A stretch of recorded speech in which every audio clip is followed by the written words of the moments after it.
لو كرمت مو بإسلام بيستطيع ما يخبر دكين يا الموزع يا دراو تورا باسي رامي صانتين كشكي كرمك قوي قالوا تبري خدا ولا تخرب بنادر ذنب مسكني كل ودد ما كان يا سرايا آخر ميداي دراني يا خير دراني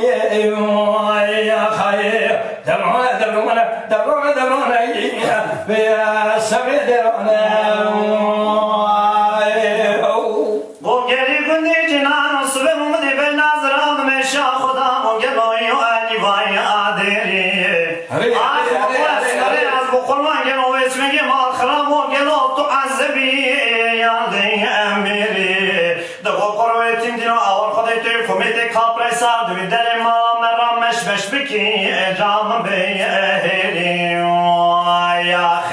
هی وقتو بیستنا بویستی ویسمگی مال خراب تو سرشی مال نگری او قدر اما مستربی لجور نکرد درن سمخون جرب کاغذش ملای ناری اثری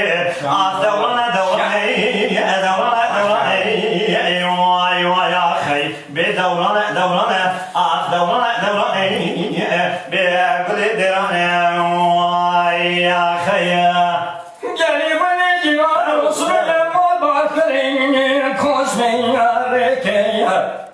آخمدی بین عزران جمال صابونی و رخینا دکینا او پیراده و جمال صابونی و رخینا دکینا خدعت الرسول من قدره دبيك وابو سلطان اميره تصدري مشاوتي وإلى قيمها بك أخضاي دراني بيا سبي دراني وخير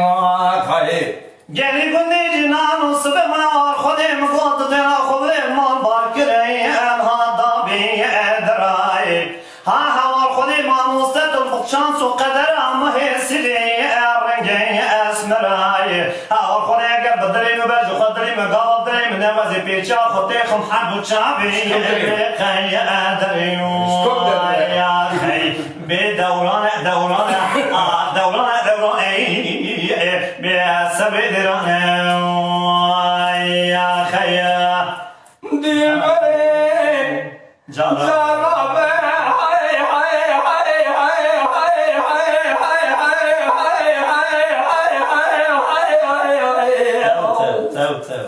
أمان حيو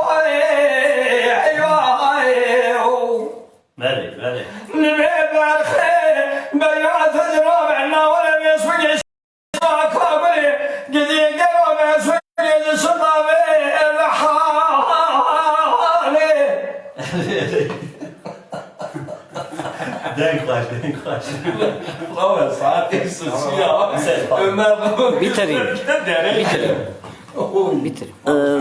زاوا دنگ دلی تساق به گلی والا هونجی خیر هاتنه والله می و نکر می بک خیراتنا و نکر خصوصی میزه نکن ببینن جاره که دنی خیر و خوشی دا امانت خواهد